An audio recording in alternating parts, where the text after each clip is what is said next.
from Vassar College, this is Conversations at the Salt Line with Wesley Dixon. On this episode, a conversation with Leah Goodrich.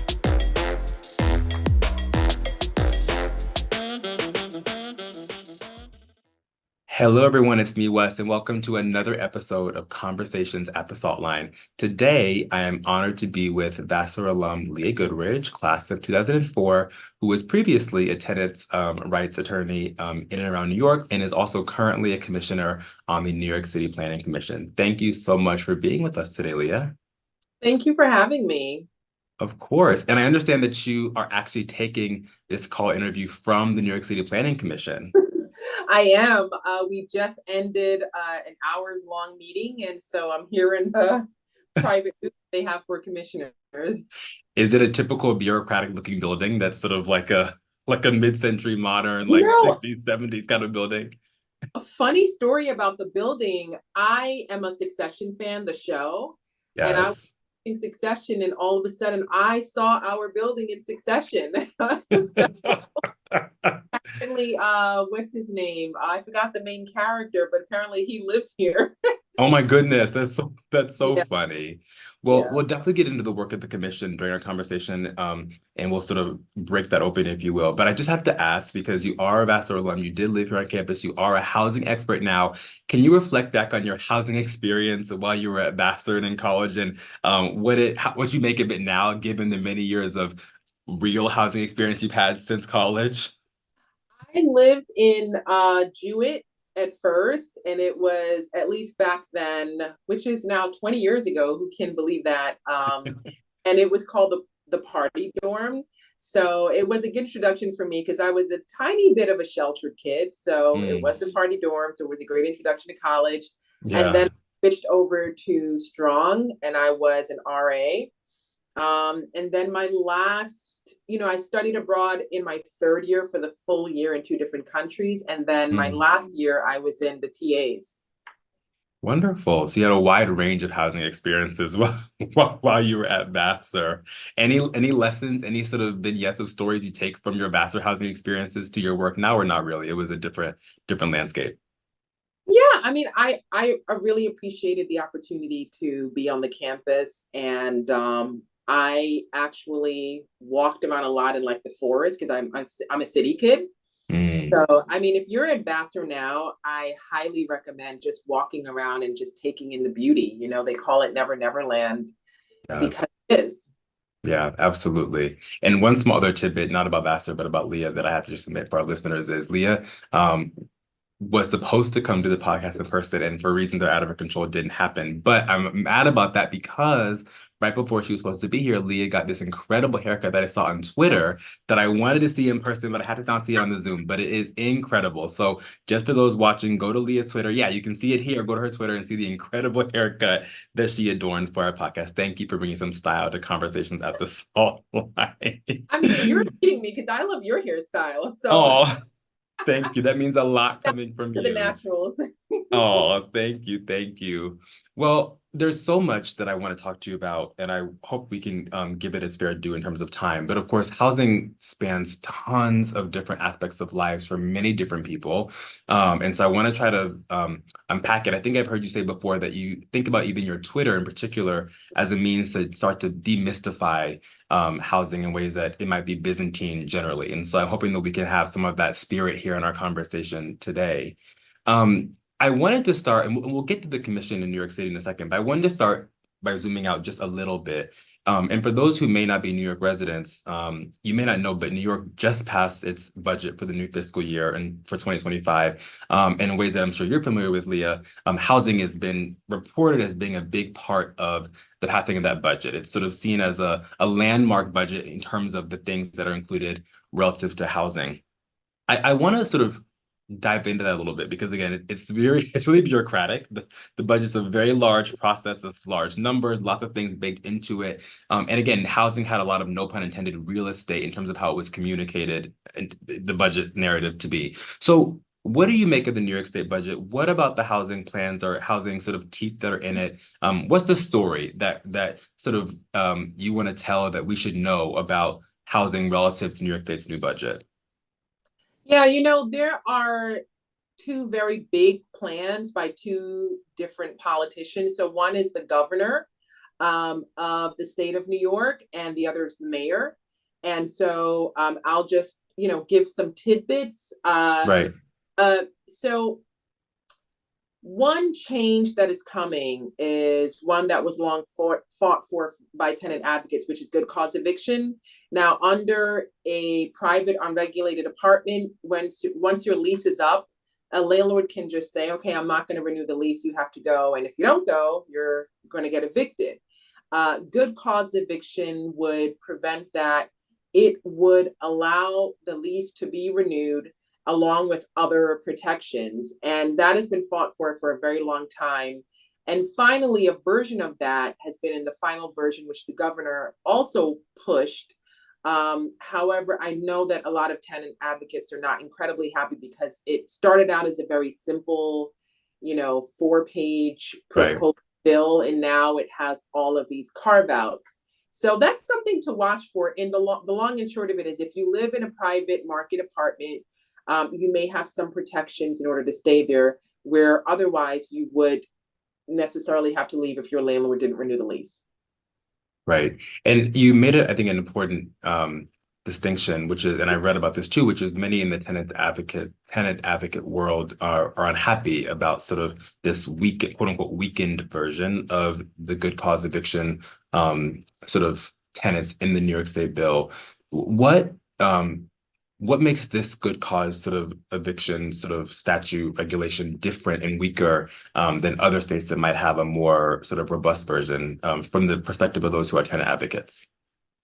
I think the original version was just a very, you're covered if you live in a private unregulated apartment, et cetera, et cetera. The carve outs include, it includes certain types of housing. So, for example, it doesn't include mobile homes. It doesn't include it doesn't include co-ops. It also has a carve out for the rent. So if you live in a 1-bedroom and you pay $6,000 or more, you won't, you're exempt from this as well. And so those are some ideas of some carve outs. So, there's some thought process as to, this is the thought process, I think, from the governor. Why should luxury, housing tenants be able to benefit from good cause? So if you're paying $6,000 for a 1-bedroom, then you have enough money to go and find another. Got it. So it's so funny, even in your very clear answer to sort of a simplification of the New York State budget housing components, I'm sitting here, I'm like, oh my gosh, this is so confusing. Like someone who either doesn't live in New York, isn't in the housing world, is probably like, what is this woman talking about? Like it is just it's so technical, right? There's so many technical components, sort of a bureaucratic sort of soup, if you will. And so at the risk of sort of pausing for a moment, I would like for us to zoom out and sort of, I would love to hear from your perspective. How do we get here? How did New York State and New York City in particular get to a place where we see all the time this language about housing crises and need for large statewide budgets that include significant housing reform? What is sort of the historical and sociological sort of underpinnings that you reflect on that got us to this point in New York? Well, I think historically, going all the way back, we've always had housing issues. And what we're facing today is number one, we're facing a housing shortage. And then number two, we're facing a housing affordability crisis. And for some people, they believe that part one can solve part two, meaning that maybe housing is unaffordable because we don't have enough of it. And so if we meet more of the demand, then the prices will go down. I don't believe that that's a catch-all, solution here.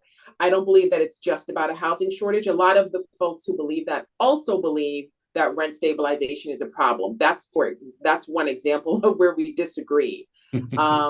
So, it's a very broad question, but to give a very short answer, housing has been an issue for decades. We in New York City, we have had multiple mayors. I think, we've had a lot of development, for example. And some might pinpoint, going back even just 20, 30 years ago to a lot of this development, bringing a lot of market rate housing, which I think is fine. Everyone doesn't necessarily need affordable housing. But I think where we end up with an issue is where we don't have enough of affordable housing, Understood. Yeah. And when we think about the current moment, I guess in New York State in particular, that's where we both are.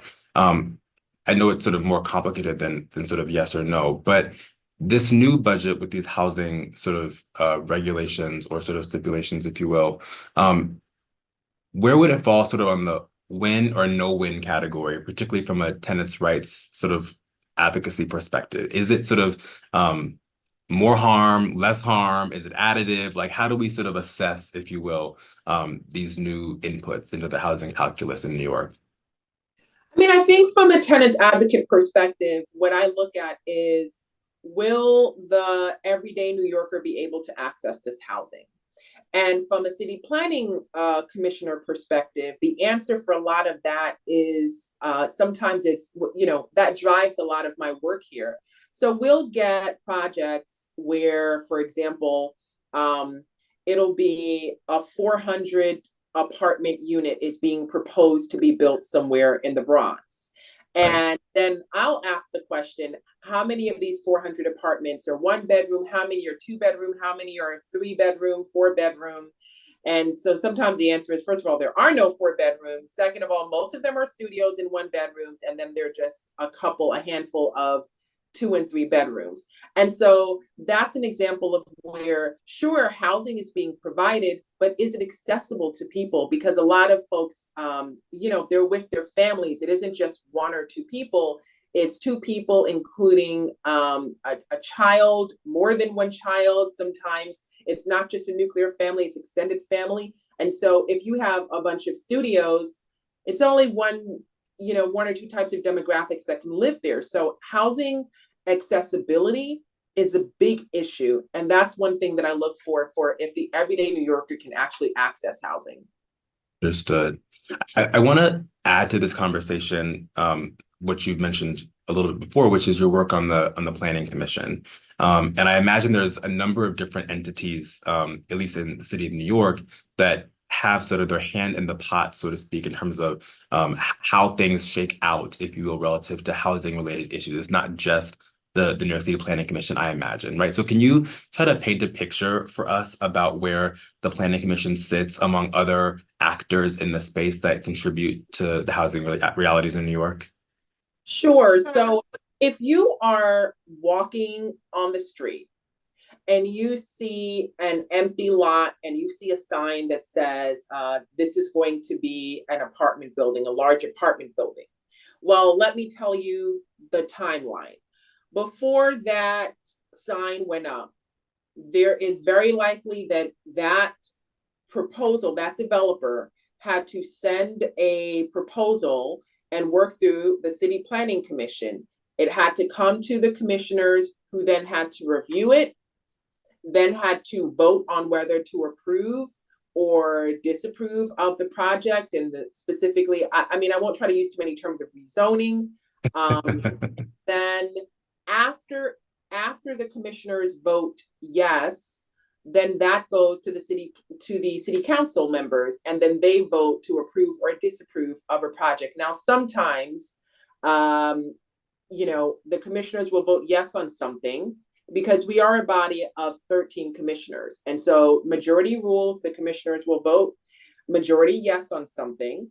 Then it goes to the city council, and then they'll say, well, I like this apartment building proposal, but I feel like there should be more affordable units. And so that council member who lives in that particular district of where the proposal is will negotiate with the developer. Like, hey, I'm not going to vote yes on this unless A, B, and C. And there is a culture in New York City of, let's say, you're on the city council and it's a bunch of other city council members.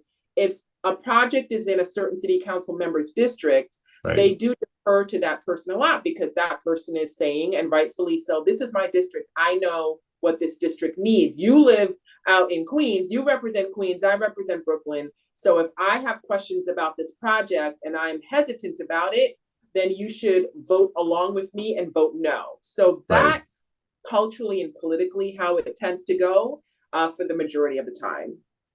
I'm not Wonderful. saying I'm not, saying that that's good or bad. I'm Right. just providing some insight to Yes. people about, how the sauce is made. Of course, of course. And so bringing the work of the commission together with the work of the state entities that sort of support housing seems like it could be a generative sort of thing. It has to happen in relation with one another, right? And so I'm wondering, like at your commission meetings recently, right after the state budget was passed, what kinds of questions, what kinds of thoughts, what sorts of new opportunities did your sort of local commission feel were developed because of the new things that happened at the state level? Or were they feel like they happen sort of separate? I'm just trying to get a sense of sort of how these entities sort of interact together. We as a commission get so many projects that they're often, at least I can speak for myself, it feels Yeah. like there's not enough like air to breathe to like kind of delve into like, let me just see what's going on here in this other agency. I just to Yeah. provide context, today was supposed to, today is Wednesday. Monday, we had a 4-hour meeting. Today was slated to be a 6-hour meeting of public Wow. hearings where after people come and testify. And these are projects, again, that we're voting on. So this is Right. all just within our realm. So if something is popping up in another agency and it's tangentially related, just to provide some context, we're often so busy that Yeah. sort of doesn't come up. Where it might come up is where there's a project before us and we say, you know what, we feel like the Department of Housing, the New York City Department of Housing and Preservation and Development should come here and answer some questions about this project, since they're the ones who might be able to fund more affordable units. And so that's where it might come up. And Got often they do come and testify. But in terms of like really stepping outside of our role and, independently going to take initiative to interact with other agencies, I'd say it generally doesn't happen, and in large part just because there's so much work to do on the commission itself. Absolutely, absolutely. Let's talk about how you came to become a commissioner. It seems like it might be one of these roles that's exciting, influential, stressful, have a lot of responsibility attached to it, but also like might be cloaked in mystique. Like, how does one become a New York City planning commissioner? So, what was the pathway for you there, and also what has it been like on a personal and professional level to sort of serve in that role alongside other commitments you've had at the same time? Yeah, so a little bit about me. I was born and raised in Brooklyn, in Brownsville, Brooklyn, and really had a lot of faith in myself as a young girl, and I actually always wanted to be an attorney. So I went to Vassar. I really was thrilled with Vassar. Went to Vassar, enjoyed it. Took a little bit of time off after graduation. Then I went to UCLA Law School. And that was a lot of fun because, of course, there was a lot of sun and beaches. People often don't say that about law school. Maybe you meant the California part, but the law school part, I've not heard many say that was pretty fun. Yeah, no, law school itself was not fun, but LA was fun. LA was a lot of fun. Yeah. I felt like it was a great place to go to law school because you're sort of like, oh, wait, no, I actually have to go out and party because I can't be here and not party. Right. So I started as a tenants' rights attorney about 12 years ago. And before that, I was actually teaching what's called community economic development here in New York at CUNY. And so when I started as a tenants' rights attorney, I got to see really all of these issues that would come up with tenants. I think one of my most memorable cases was when I was representing public housing tenants. And one of my clients, he was wheelchair bound and he lived on the 16th floor in this public housing development, and the elevators would go out. And so he would just be stuck there. And so when it came time for me to advocate, they were like, yeah, okay, so we'll see you in a month. We were like, what? No way. Yeah. No way. And so I got to see the intersection of poverty, of ableism in that work. And so I did that for 12 years. I also was appointed by the former mayor, Bill de Blasio, on the New York City Rent Guidelines Board at that point, and I did that for nearly 4 years, representing tenants. That board is specifically for rent stabilized units. And so you are making a vote on how much renewal leases should go up in rent stabilized apartments all throughout New York City. So that's 1 million apartments. And so I did that for 4 years. And so because I have this background, a native New Yorker, a person who was a tenants' rights attorney that represented all types of housing issues, public housing, rent stabilization. Then I was on the Rent Guidelines Board. At that point, people knew me.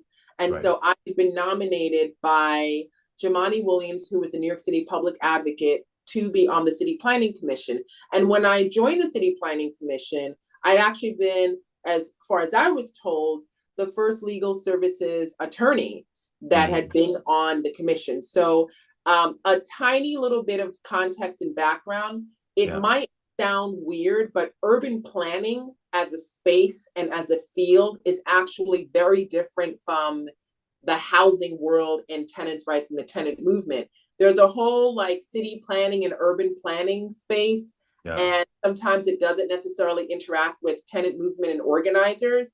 And so for me, my appointment was unique because I was bringing those issues and that space to the conversations at the commission.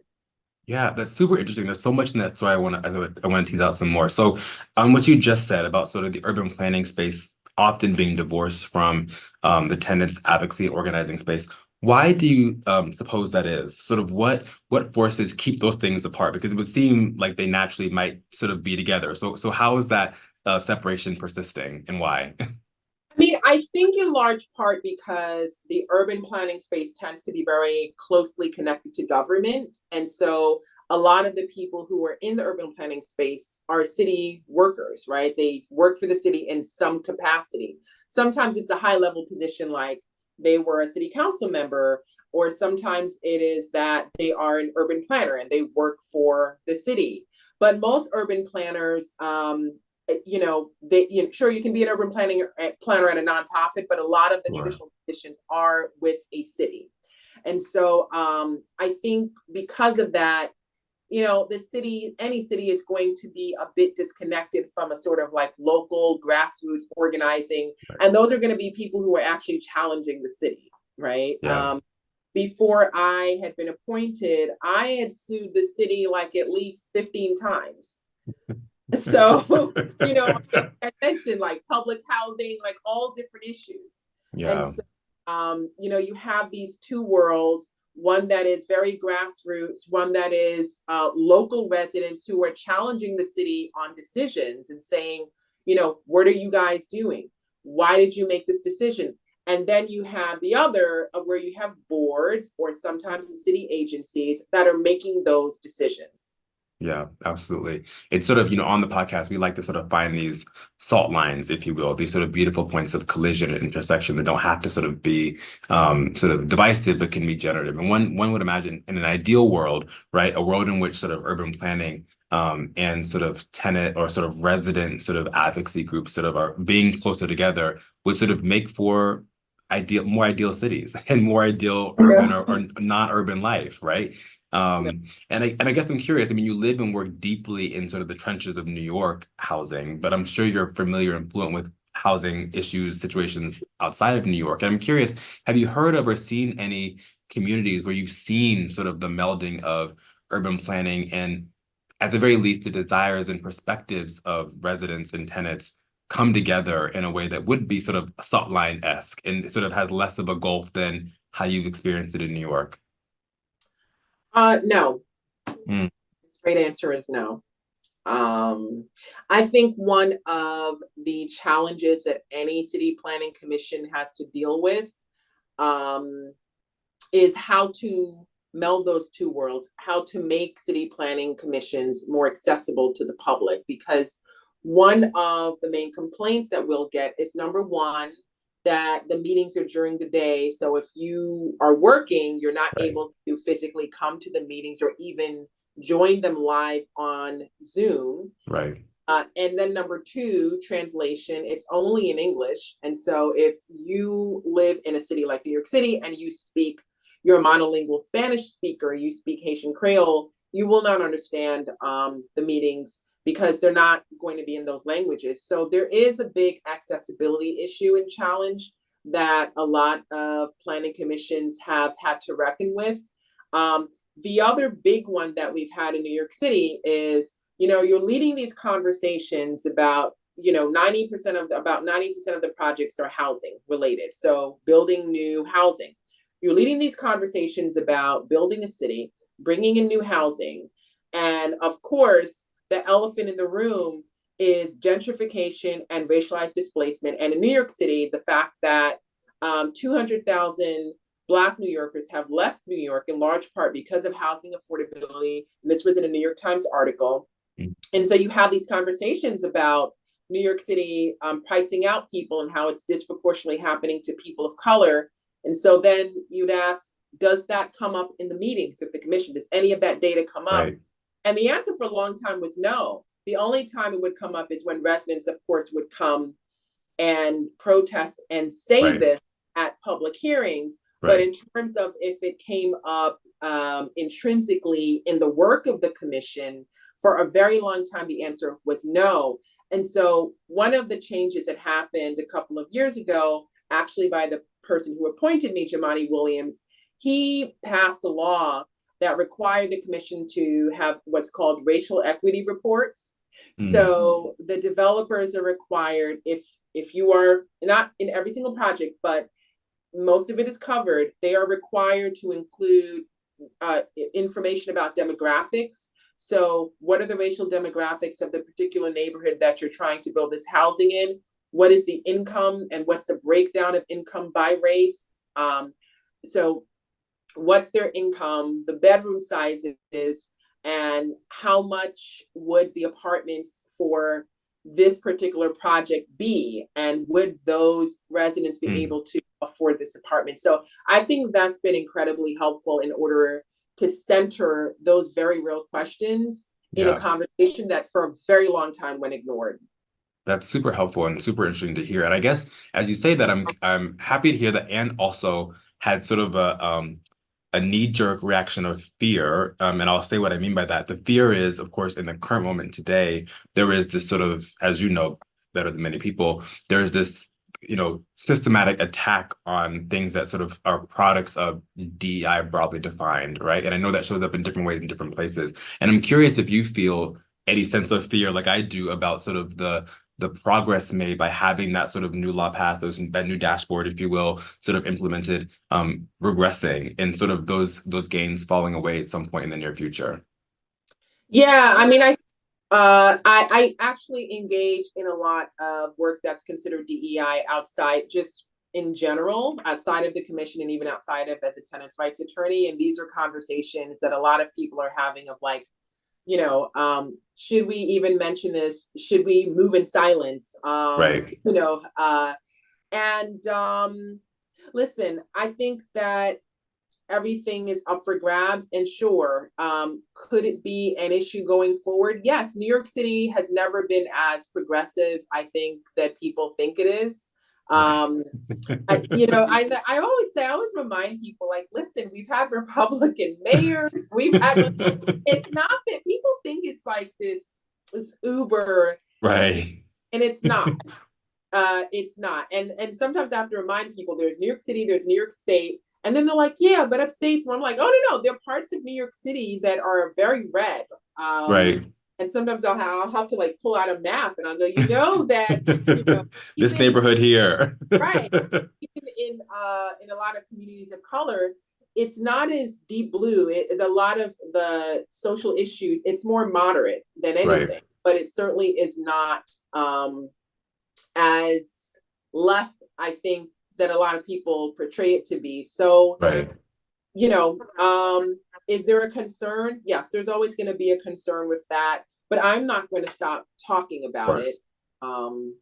Of I've course. been I've also had I'm a public figure and I've had these conversations about, whether you should stop speaking about it because we know that I could be attacked. I could have like a hit piece again Sure. against me right now. And then it's sort of like, okay, but what are you here for? Because I am a social justice attorney and have been doing this work for Right. almost 15 years. And if I am scared to talk about it, then gee, Then how where who are we? Yeah, exactly. are we?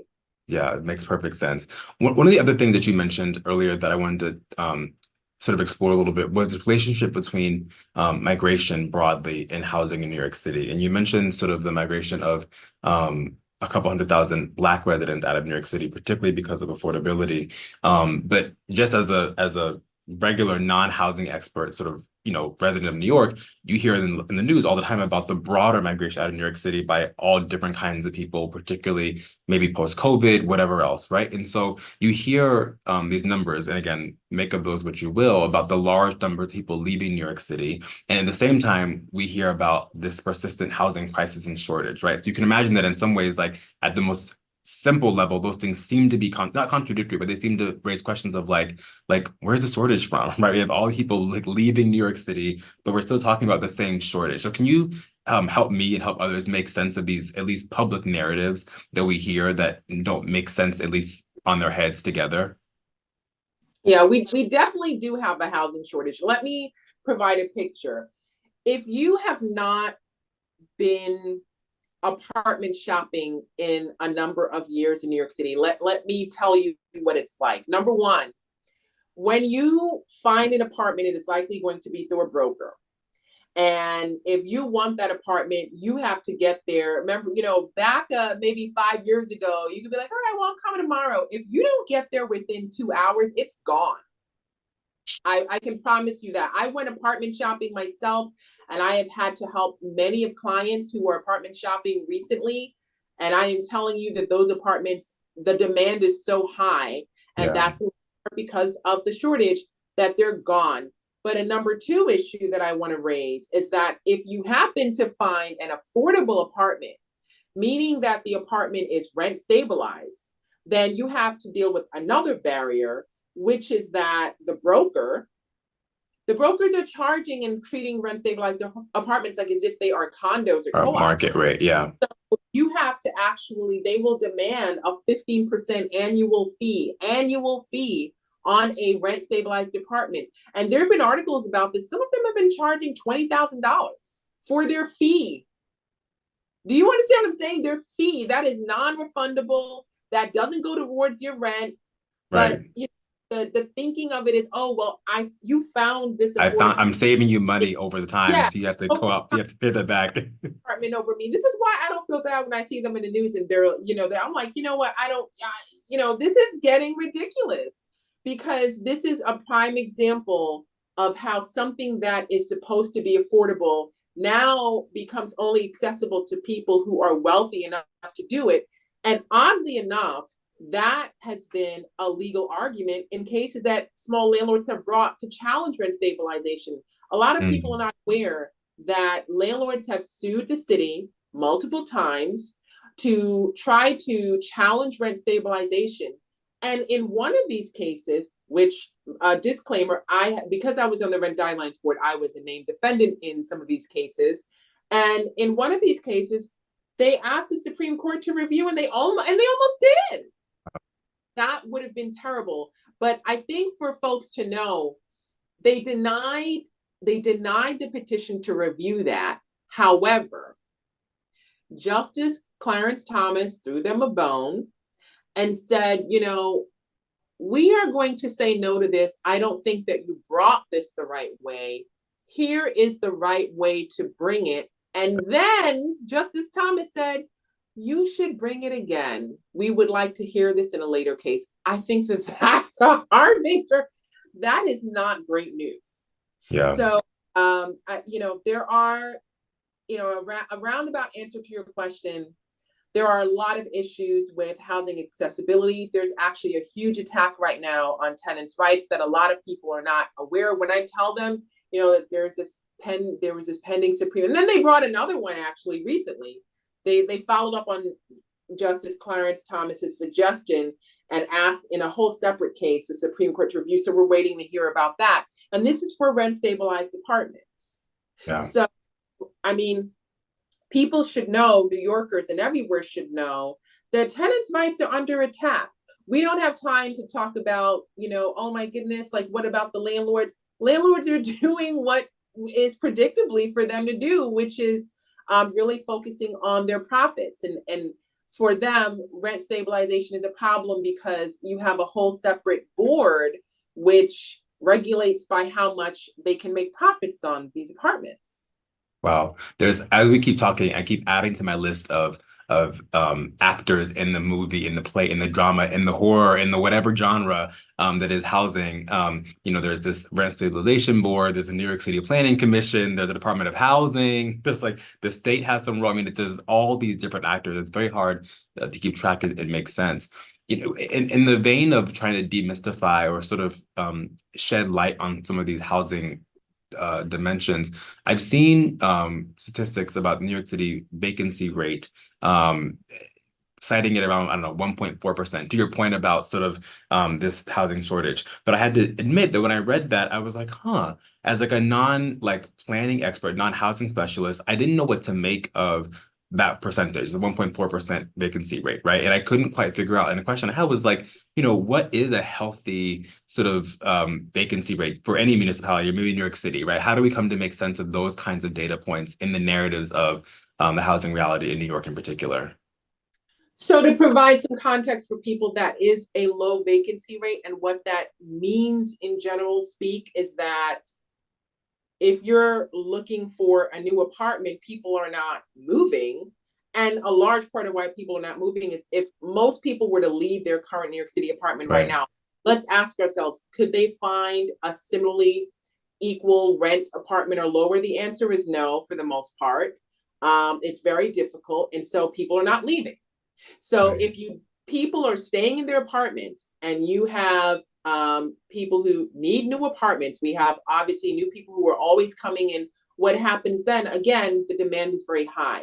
So you have this demand for new housing. As a city planning commissioner, I can tell you, when we approve projects, do they get built in 6 months? No, it takes years. It takes years. Right. Sometimes we've had things come before us and we're like, oh yeah, I've only been on the commission for a little over 2 years.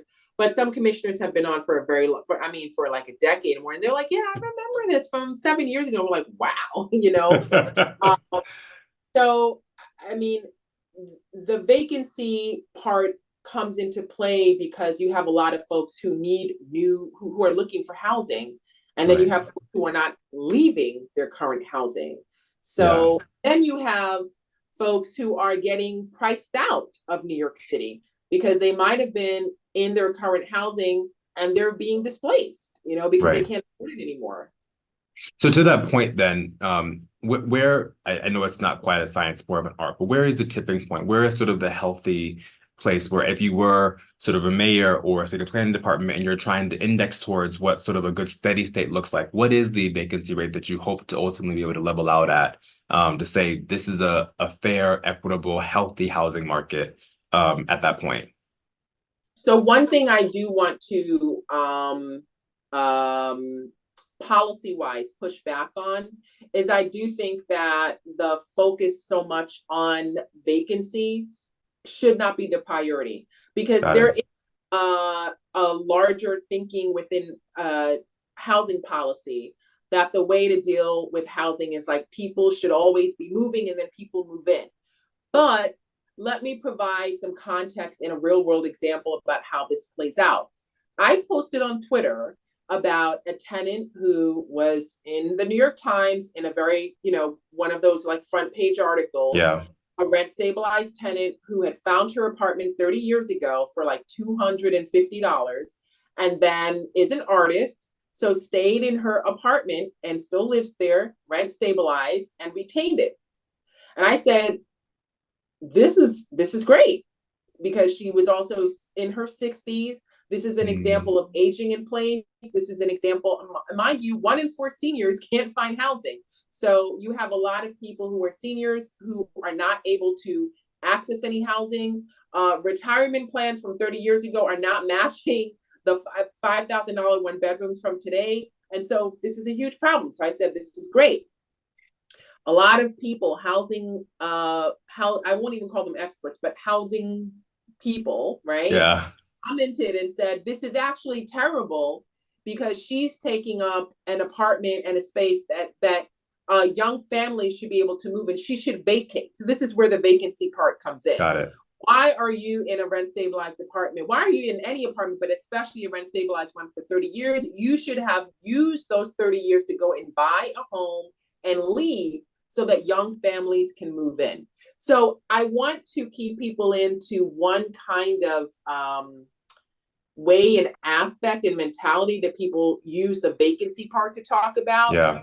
Sometimes that butts up against aging in place. Because the reality is, let me just push back and say, everyone does not want to be a homeowner, and that's okay. And secondly, everyone does not have enough money to be a homeowner. Everyone doesn't have $500,000 money for a one bedroom or studio co-op in Brooklyn. We just don't have it, right? And so I don't know that it is appropriate or helpful to shame, especially seniors, for being able to find affordable housing. Right. That all of a sudden they're expendable, they need to move out for this more priority group of families. So right. That is how the vacancy, those are some of the policy ways that vacancy has been discussed, and I push back against it. I think what we need to focus on is making sure that when we do build, first of all, that we build more affordable housing, and that second of all, we make sure that the affordability rates are actually affordable.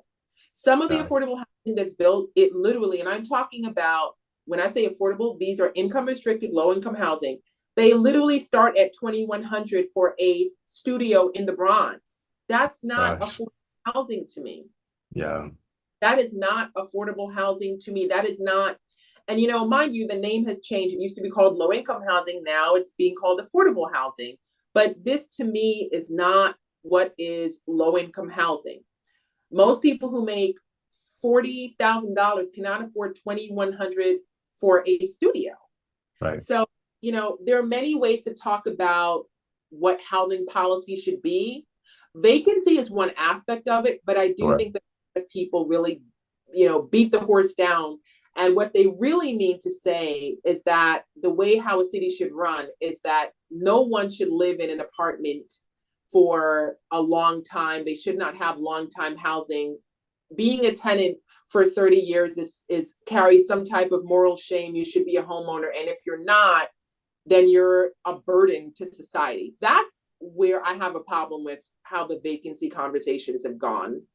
No, that's super helpful. It makes a lot of sense. And as you talk about that, it's reminding me that as I was preparing for our conversation, I actually started to recognize or maybe embody or recognize sort of the biases we have attached to certain not people per se, but titles or labels in the housing world, right? So for example, right, like, oftentimes developers are talked about as they're like the boogeyman. They have this, like depending on who you are, they have this very negative connotation. Landlords the same way, right? And I'm curious what you make of that thought, right? For good reason. So you agree? So you think they're fair labels? I mean, for good reason. Listen, and this is why I brought up the Supreme Court challenge, right? Because sometimes people, they message me, they come to me, and they're like, well, they want to play this like, this sort of like United Nations, and I'm like, do you understand that there is a whole Supreme Court challenge going on? Like, we don't have time to hold hands. They're not doing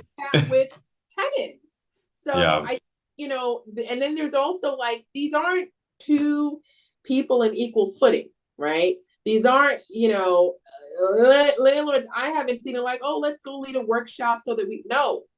Are there some good landlords? Sure. But I don't like to get into the sort of like, let's not demonize it. Actually, there are a lot of things happening where tenants are priced out and tenants as a whole are being attacked.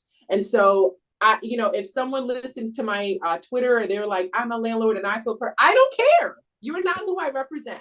So I want to like set that record straight.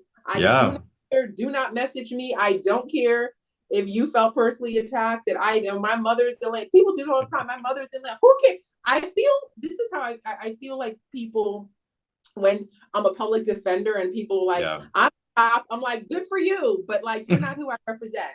I do not want to prioritize your feelings.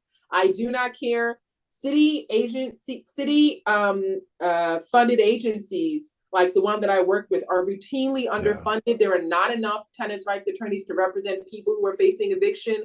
The visual depiction of the eviction crisis in New York City is literally, any tenants' rights attorney can tell you, there is a line curled around the block to enter housing court, and it is overwhelmingly people of color. When you get into housing court, if you do like that and you stretch your arm out, you can't, because it is so crowded. There's somebody there.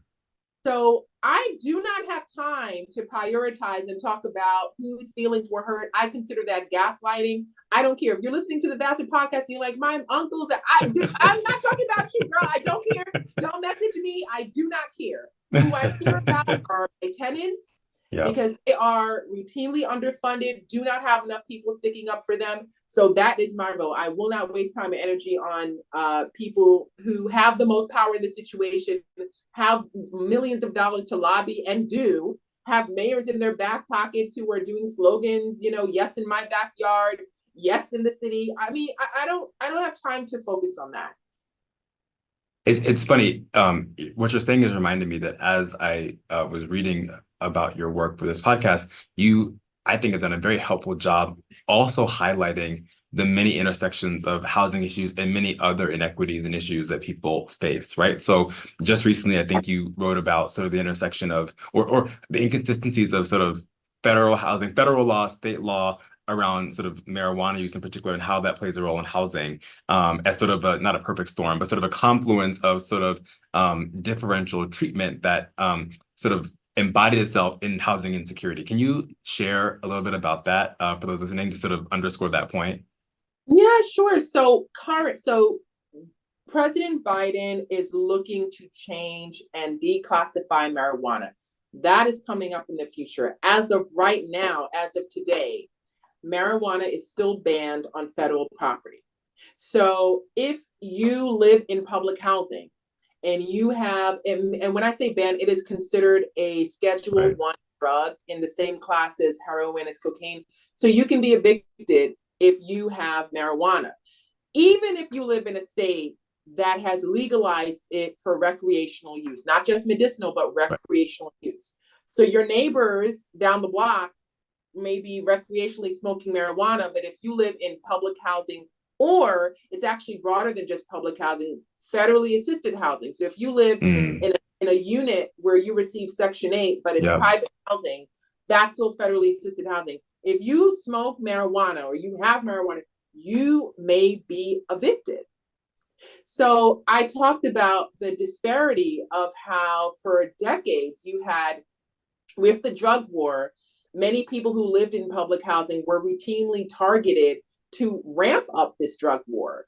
You have had Supreme Court cases that have gone. One of them was called HUD v. Rucker, where there were several tenants in Oakland Housing Authority in California, and some of them were actually evicted because not that they had drugs, right, some with marijuana, but someone who they knew, like literally a guest, a house guest. One of them was their granddaughters, not granddaughters, or their grandsons were in the parking lot of the public housing caught with marijuana in the parking lot, not in the apartment. And they were evicted. And so these are the kinds of cases. This happened 20 years ago. And these are the kinds of cases that really built up the drug war and specifically its impact on housing. And so now we have these laws being changed where, because specifically of those historical inequities and who was targeted, because we have to remember, in the drug war for these, you did not have white celebrities who were being targeted for smoking marijuana. We always have to remember who was targeted. And so now that you have this finally being rectified after decades, the question is, well, were the people who were targeted, do they get to benefit? And so who were those people? Black and brown people who live in public housing. And for now, the answer is sort of no, right? Yeah. Now, Biden is looking to declassify marijuana. Yeah. So instead of it being a Schedule 1, it will be considered a Schedule 3.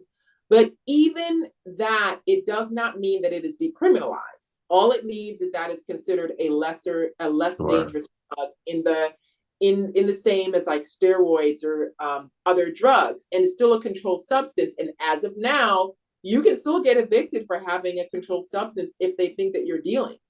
Yeah. So there's still going to be a historical inequity, unfortunately, even in states that have legalized marijuana for recreational use. Goodness. I mean, it underscores at the very least the need to sort of think about housing in the not the broadest possible term, but recognize, right, that housing advocacy, housing work doesn't start or stop sort of at places like the Planning Commission, right? There's sort of work that has to happen alongside that to ensure that even the work that you all do and you do in particular can be sustained in the lives of folks who are the beneficiaries, because it's not a guarantee for a variety of reasons. One of the other things that I found super interesting in terms of these intersections of housing and other kinds of issues was on your Twitter. I've seen you communicate recently about some of these interesting instances at places that have had campus protests and have removed students from campuses and sort of these unique, to me, surprising and unexpected sort of lawsuits, complaints, whatever, about the housing aspects of that. Can you shed some light on that for those listening? Yeah, so, as many of us know, at a lot of the campuses, Columbia mainly, and other universities across the country that are protesting Palestine, they are being evicted. And what I mean by that is literally their key card is just shut off. They go back to their dorm and like they can't get access. There is no like, oh, hey, you have 5 days to get your stuff and move. No, they're just key card shut off. They can't access their dorm. They paid their money for the semester. And so the legal question there for many of us has been, is this appropriate? Are dorms the same as another private property? And the answer, surprisingly, is not as cut and dry. So Legal Services of New York, which is not the agency that I worked at, but they are a similar one. They have actually represented some of the students who were,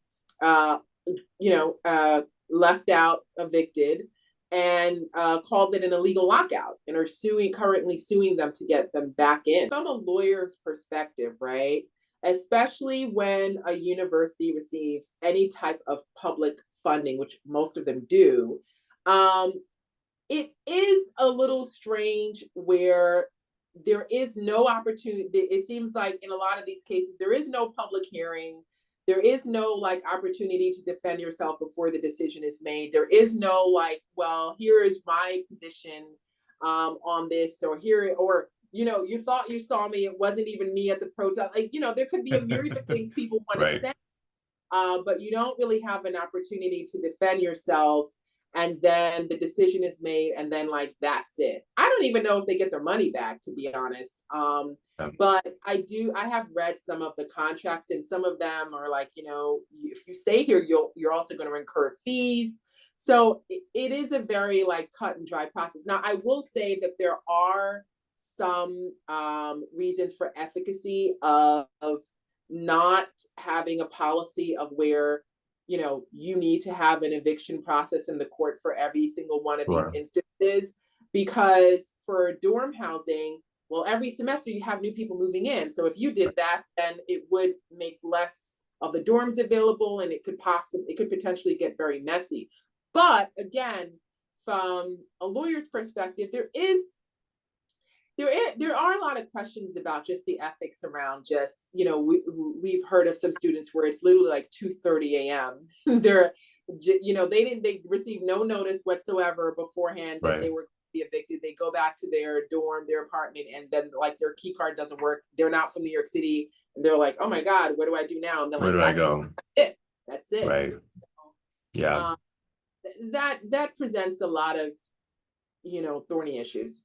Absolutely. And working in higher education, we know that for many people, especially at places like Vassar, that is sort of keen, they provide access to all different kinds of students to come to college here.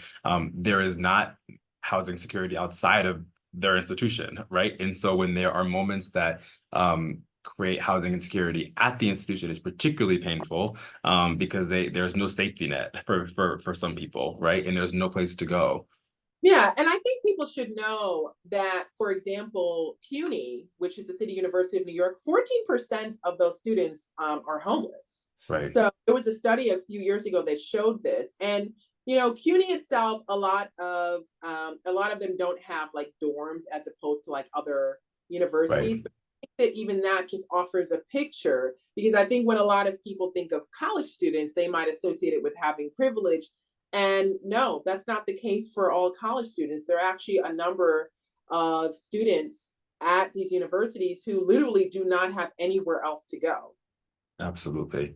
I have one other thought I want to sort of discuss quickly before we go into our last segment. And it's funny, we had a Vassar alum who's a New York Times editor in the style section come and talk to us a little while ago. And one thing she said that was super interesting was that it was fun in her internships at the Poughkeepsie Journal while she was at Vassar to sort of have her assignment be to be curious about the place that she's from. She's from the Hudson Valley and then worked at the Poughkeepsie Journal. And so she had to embody this new lens by which she was becoming a journalist in a place where she had just been a resident and a citizen before. And I thought about that relative to you, having been a native New Yorker, growing up in New York, lived and worked in New York, and now you're in these roles, whether it's as a tenants' rights attorney or on the Planning Commission, where I imagine you're seeing New York in additional or different ways than maybe you had when you grew up. And I'm just curious sort of what these roles, what these opportunities, what these responsibilities you've had, how they've informed how you see your hometown, and have things changed, or do you have a different or changing opinions, or are there new insights? What have you learned about home, given the work that you've done? So from being a tenants' rights attorney, and specifically at a nonprofit where all of our clients have to be income eligible, so they have to be low income. Yeah. And so a lot of our clients have already been homeless before. And so now they're in like a new apartment, and now they're facing homelessness, facing eviction again.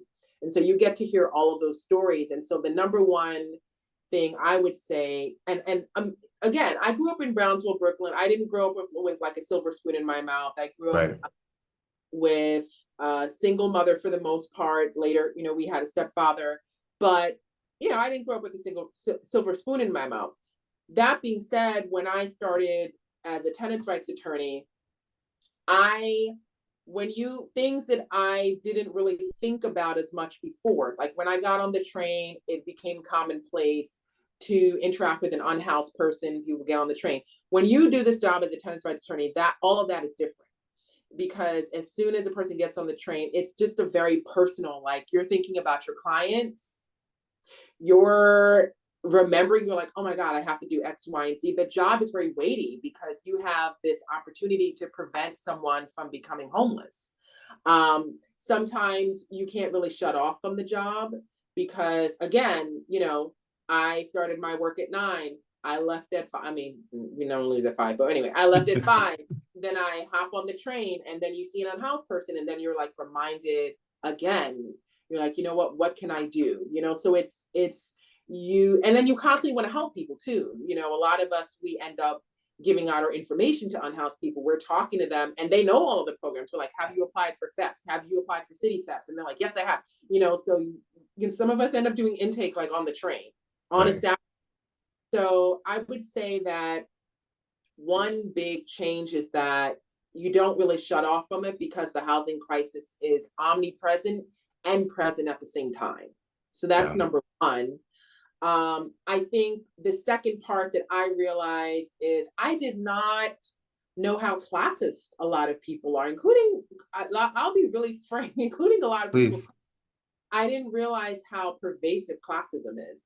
So when I talk about my job, when I talk about the homelessness crisis, when I talk about low-income people, no-income people, public housing, my goodness, like the responses of some people, I think you learn when you hear in just regular conversation, like things that I think maybe someone else might not even think about. But if I hear these jokes people make, oh, you didn't do your hair today, she looked homeless. And I'm like, that's not. But for other people, they're like, ah, ha, ha. And for me, I'm like, that's not funny.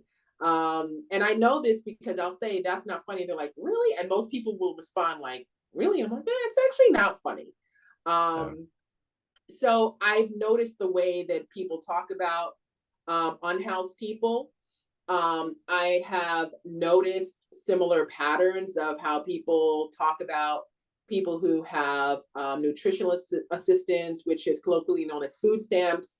Oh, I was in the store today and actually I saw someone buy lobster with their food stamps. And so I'll ask, okay, well, yeah, it looked like they were, and they're like, well, I don't personally feel like, oh, okay, so are you able to, so since you're the financial guru, like, how are you doing with the 5,000? Oh, actually, I'm strapped. Yes. So I'm glad that we've established that financial literacy to some degree doesn't really help as some kind of resolution when rent is $5,000 for a studio. Thank you so much. But I get into these conversations with Right. people, and I think so. The two things, like the second part, of course, is that I've realized how pervasive classism is. Yeah. How there's a real hatred of low income people, and then there's like a ridiculous amount of hatred for unhoused people. And I mean, I'm actually writing a piece about this. It's coming out. Oh, great. Let me see. Oh yeah, next week. And it is about how people hate homeless people so much that there is actually a trend of where people make videos and content online of like pretending to be homeless or actually grabbing taking videos of homeless people. Next time you go on TikTok and you see them out there like talking about Philadelphia, and then you see like, oh, you ask yourself, have they asked these folks for consent to like show them hung over, and have they asked this, or is this just like fun content for you to like make your views on TikTok? Why is this okay for other people to view like some new form of poverty porn? So that's another form of where people, they don't, and this is one thing I'll leave people with.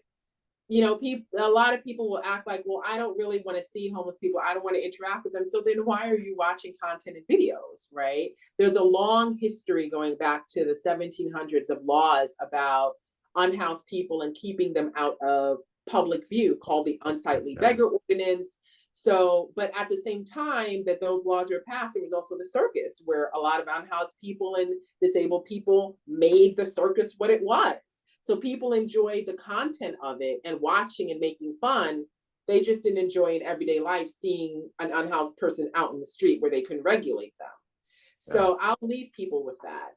Well, thank you. Well, before we go into our hot seat questions, I have to say that it's just such an honor talking to you. And on behalf, if I can, it's so arrogant of me to do, but on behalf of those who you work with and work for, it's incredible. And just thank you for all you're doing for the residents of New York City, but also for those who may not be in the city, but also are housing advocates wanting to learn, wanting to do the right thing wherever they are. I think hearing your story, hearing your ethos, hearing your philosophies are helpful, and they're inspiring, and they're affirming to those who are in what is a trench-like fight. I mean, it's not sort of rosy. So thank you for what you're doing. It's absolutely incredible. Thank you. Thank you. Thank you so Of much. course. Well, I have 3 quick hot seat questions from our students, of which you were once one of him here at Vassar.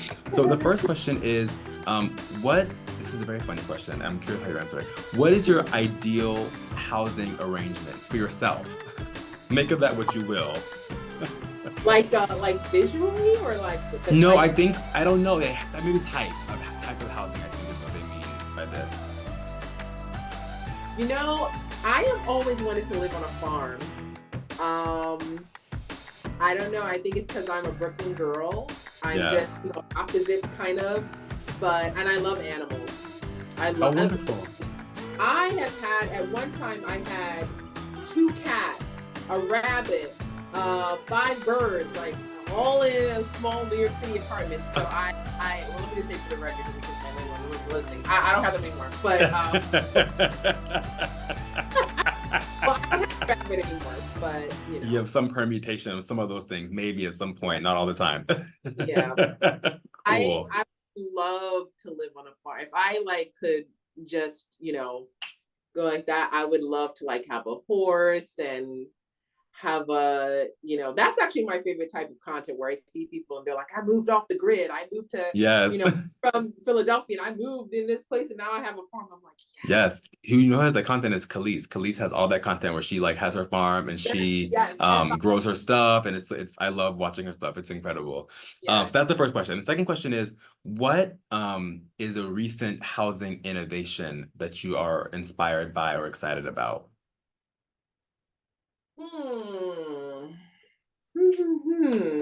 I think one thing that I am keeping an eye on is community land trusts, and just the idea of like building your own, like having your own sort of like co-op and ownership.